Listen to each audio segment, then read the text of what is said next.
This is what a mistake is. I check the weather report. They tell me it's gonna rain. So I bring my black umbrella to the courthouse. It rains. There's a person sitting next to me. They have a black umbrella. I get ready to leave the courthouse. I grab a black umbrella because I brought a black umbrella. When I go outside with my umbrella and I open it up, I see initials on it. It's not my initials. That's a mistake because I thought that was my black umbrella. You made a bad choice. And let me just tell you what a bad choice is. I don't know it's gonna rain. I didn't check the weather report. My mom didn't call me and tell me it was gonna rain. So I come to court. I don't have an umbrella. And somebody says, Stephanie, it's raining outside. And there's an umbrella next to me. And I take that umbrella and I go outside with that umbrella, go on my way. That's not a mistake. I didn't bring an umbrella. I didn't know it was gonna rain. I just decided to steal it because it was raining. So you haven't made mistakes. You've made choices.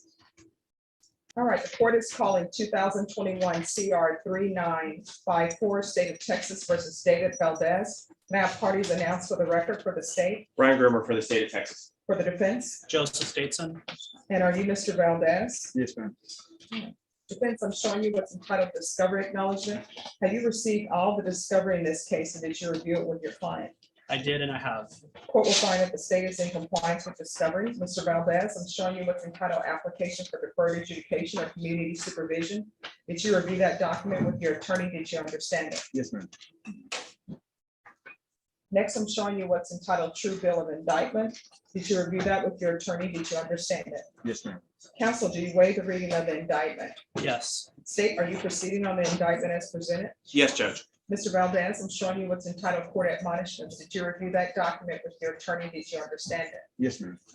Did you understand you're charged with unauthorized use of a vehicle? That's a state jail felony. The range of punishment is anywhere from 180 days up to 2 years in the state jail facility and up to a $10,000 fine. Did you understand? Yes, ma'am.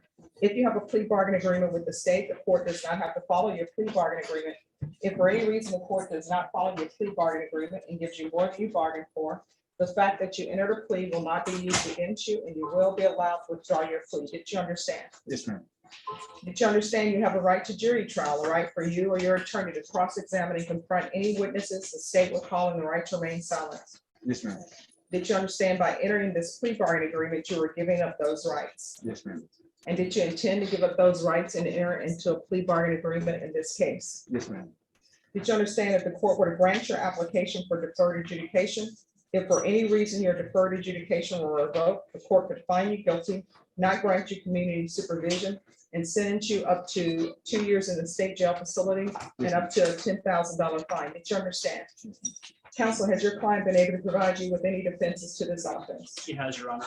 Do you believe he has a rational as well as a factual understanding of the charges against him? Yes, Your Honor. Do you believe he's currently competent and was legally sane at the time of the offense? Yes, Your Honor. Mr. Valdez, has anyone threatened you, forced you, or placed you in fear to get you to enter this plea? No, ma'am. Has anyone promised you anything other than the plea bargain agreement to get you to enter this plea? No, ma'am. Are you satisfied with the way you've been represented? Yes, ma'am. Are you a U.S. citizen? Yes, ma'am. Court will find that defendant has knowingly and voluntarily waived his right to jury trial. Showing you the plea bargain page. Did you review that page with your attorney? Did you understand it? Yes, ma'am. According to the plea bargain agreement, punishment is to be assessed at 2 years in the state jail facility. The state opposes your applications. Did you understand that to be the plea bargain agreement? Yes, ma'am. Defense is at the plea bargain agreement. Yes, and to be specific, it was, I believe, a cap of 2, anywhere within the range at your discretion, Judge. Is that correct? It is, Judge. All right, any objections to the state making a notation that it's a cap of 2 years? No objection. All right, and if you have that one. Sorry about that, Judge. That's no problem.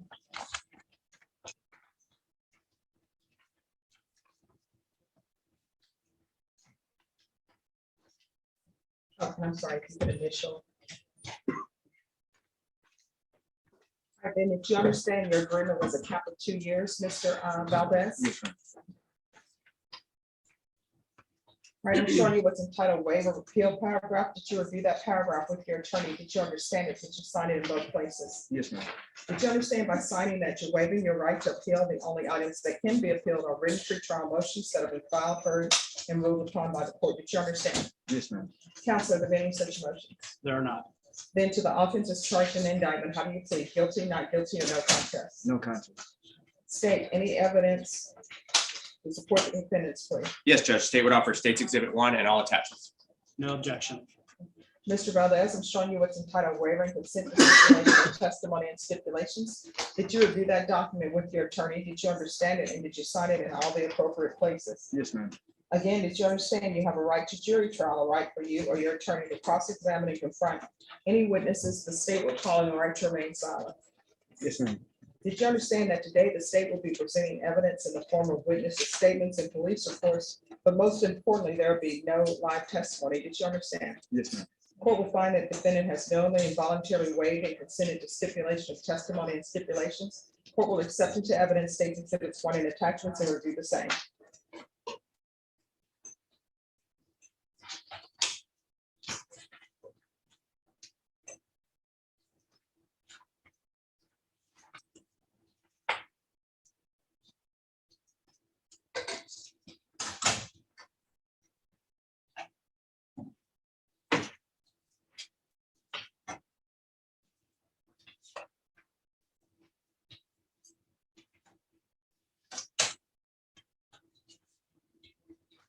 All right, after viewing State's Exhibits 1 and attachments, the court will find there is sufficient evidence to find you guilty.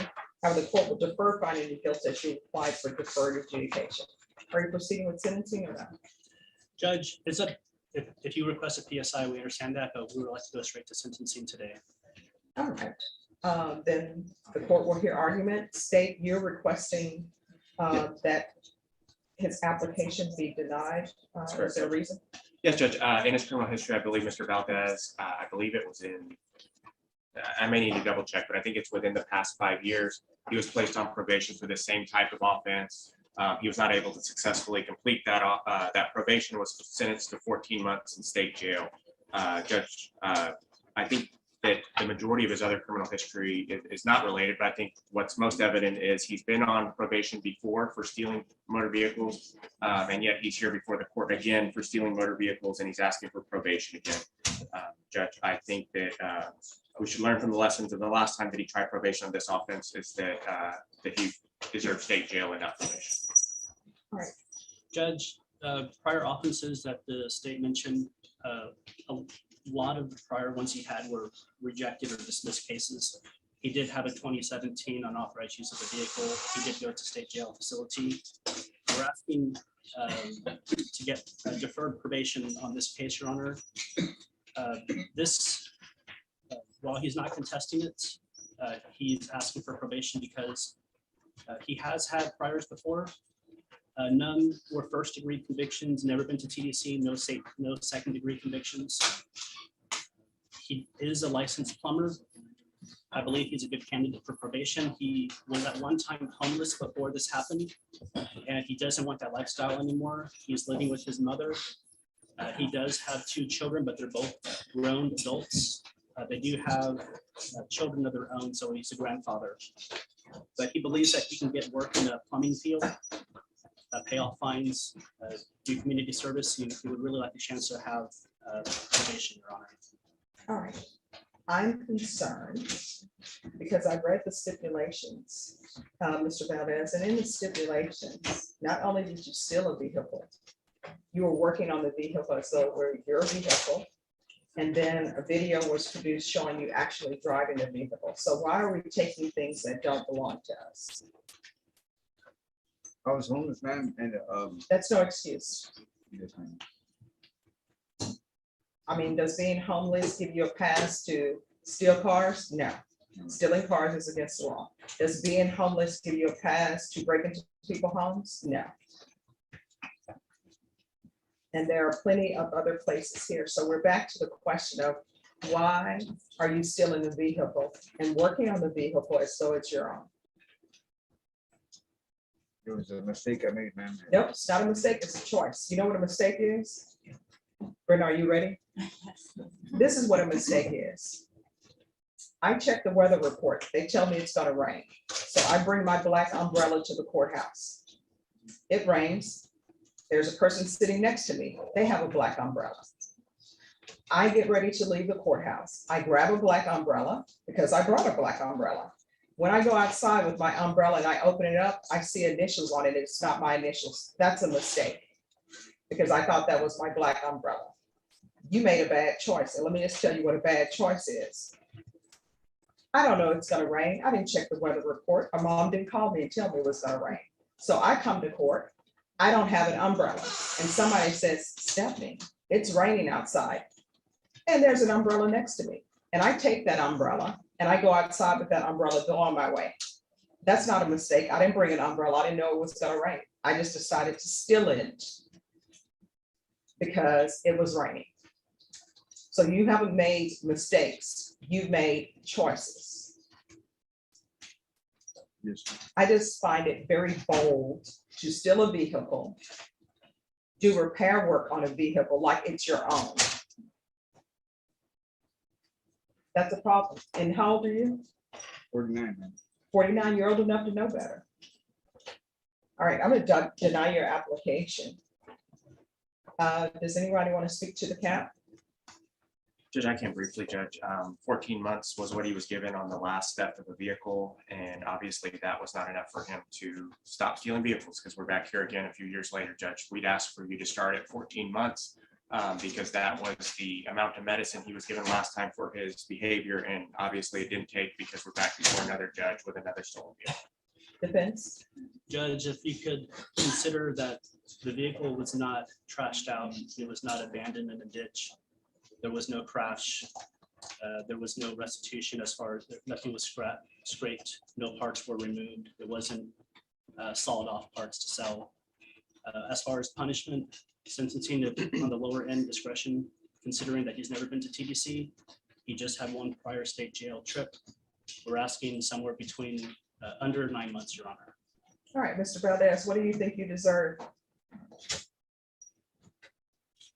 State jail, man. No, I mean, you're going to the state jail facility. My question is, how much time do you think you deserve?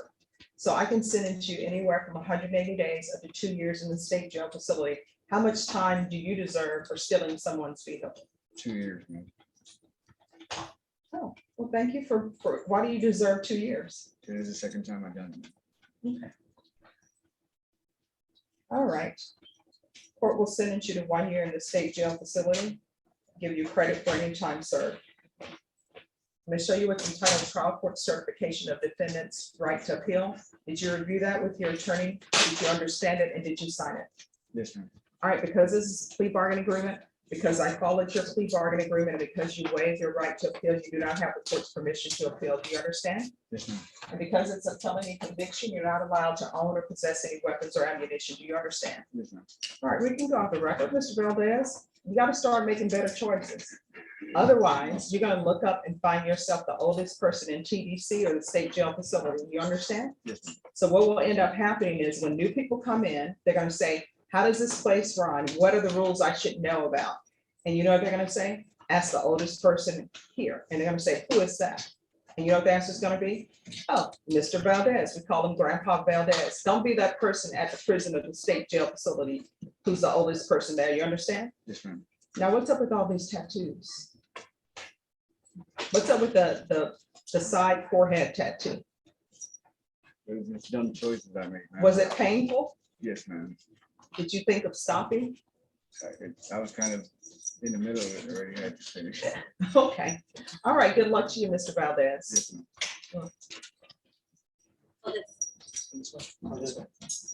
All right.